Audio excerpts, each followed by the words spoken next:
A long time ago, when the age of Fairyland was at its peak, three powerful sorceresses dwelled within its kingdoms.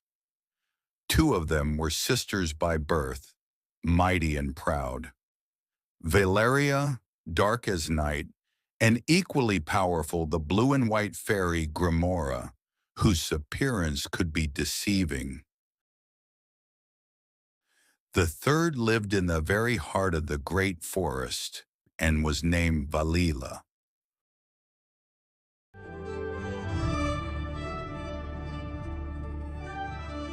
Although all three great sorceresses originated from the woods, the sisters now preferred spending their time in capitals and large cities, especially where they were honored and often gifted with lavish presents.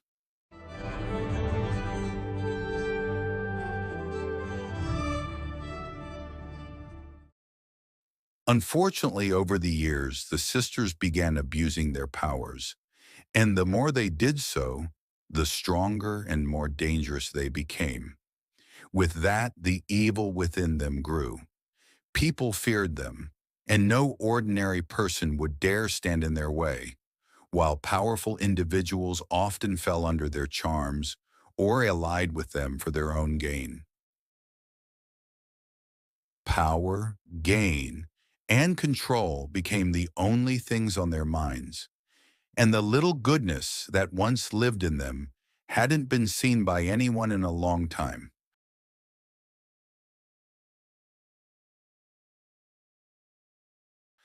In contrast, Valila remained soft-hearted, as anyone who looked into her eyes could confirm. Her deeds spoke for her. There wasn't a single family, wounded soul, or wandering traveler she hadn't helped in the entire forest above all forests. She healed everyone, from the elderly who had stumbled over a root in weakness, to grown men marked by unfamiliar illness, and even small innocent children for whom she had a special affection. Every week she would gather the children beneath a large oak tree and summon, with her magic, swarms upon swarms of the most wondrous butterflies of every color and size.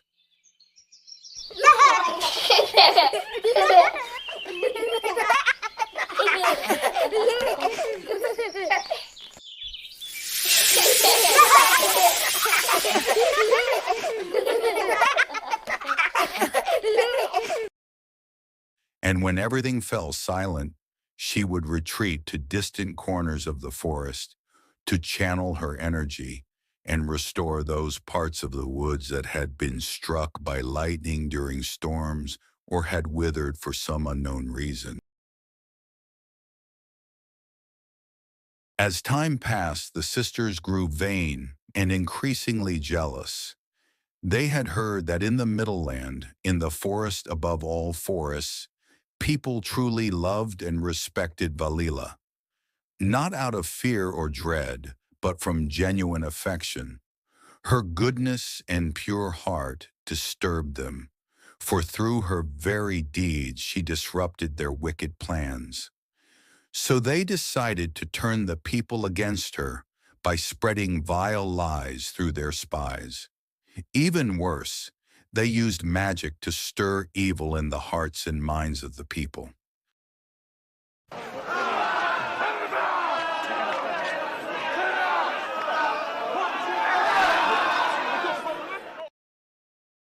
Year after year, a shadow slowly but noticeably began to loom over Fairyland.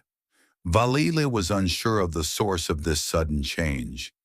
People grew increasingly restless and even began to look at her with suspicion. Many would often refuse her help without a word. There were even whispers of an approaching war, and nearly 100 years had passed since the last one had swept through Fairyland. Still, Valila did not lose faith in people and loved them as she always had. However, her gentle heart struggled to bear the ever more frequent scenes of hatred and intolerance.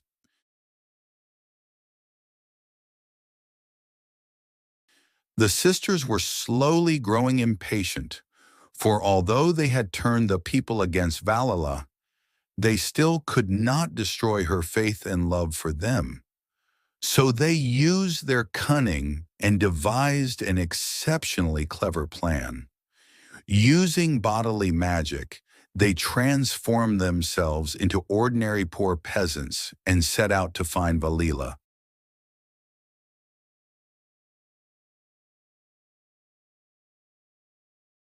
Suspecting nothing, Valila was walking along the road when she suddenly saw a weeping man and woman by the roadside. She approached them and asked why they were grieving. They explained that they had spent their entire lives serving King Rasanes, but unfortunately, the king had passed away, and his place was taken by his ruthless and debauched son, Jacob.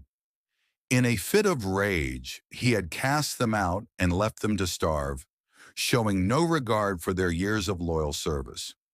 Valila listened to their story in horror, at moments even refusing to believe the strangers. For the first time, anger began to grow within her, alongside her compassion. At last, she healed the blisters on their feet from the long journey and gave them some food, then promised that, for the first time in many years, she would leave the forest to visit Prince Jacob and personally punish him if what they said was true.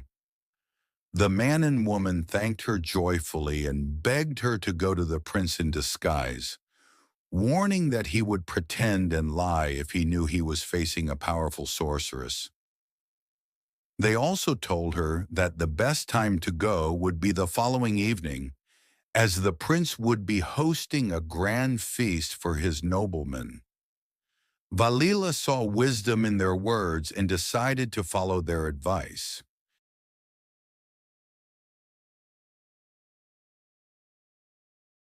The sisters were very pleased with their plan. After all, they had spent months and months completely corrupting the already terribly spoiled and selfish prince, who had only grown worse now that his father was no longer there to keep him in check. At last, through their spies, they made sure that the strongest wine would be served late into the night at the upcoming feast.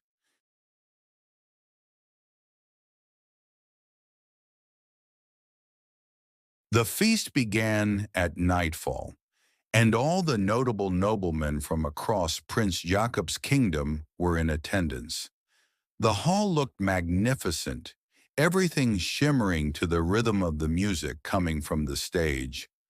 An entire army of servants attended the guests, moving smoothly and in perfect harmony like a well-trained regiment. The prince proudly paused often to show everyone how important he was, and although the celebration was supposedly in honor of the nobles, he made sure everyone knew that he was the main attraction. He was dressed in a magnificent robe, impeccably groomed and perfumed. As the evening turned into night, the guests grew increasingly debauched and unruly, with the prince himself leading the excess. Eventually, the attendees became so drunk that they no longer noticed the servants, let alone the fierce storm that had been raging outside for nearly an hour.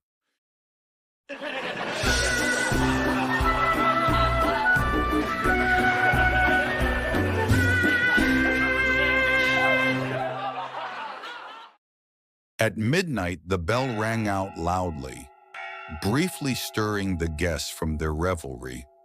Then from the main doors, a loud clattering sound was heard, somehow unnaturally strong.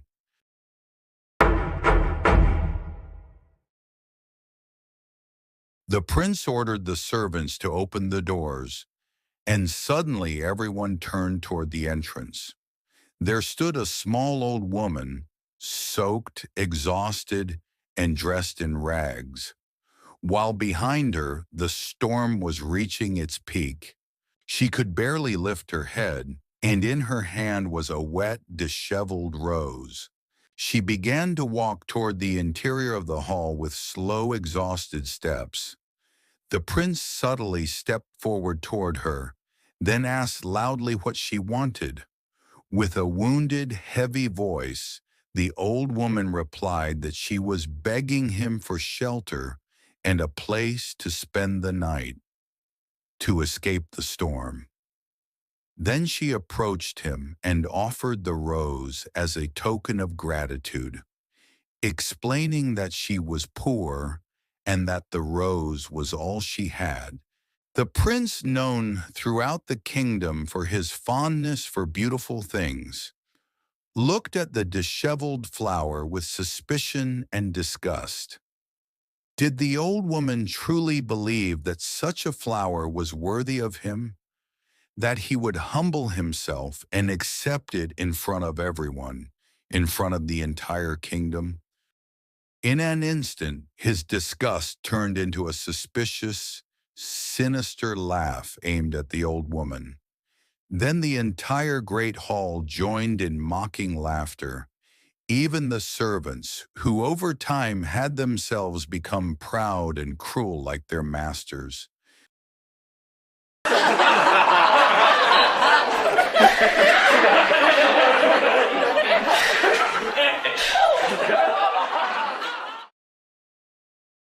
Then, to everyone's shock, the old woman transformed in a sudden, powerful flash into a beautiful sorceress, now radiating a strong aura as a shimmering robe cascaded down her body. The prince quickly realized the grave mistake he had made, but it was already too late. With a single powerful flash, Valila cast a spell over everyone present, sentencing them by the same measure with which they had judged others. Where once people had stood, there was now a heap of objects. And the prince, who once took pride in his elegance and beauty, in his stature and appearance, from that moment on would be known as the Beast.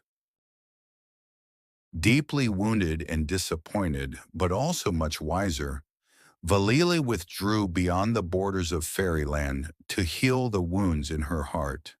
She blamed herself for naively refusing to see that people can also have a very dark side, and that it is necessary to warn those who knowingly do evil in hopes they might change and become better. And if that is not possible, then so the innocent may be protected from those who do harm.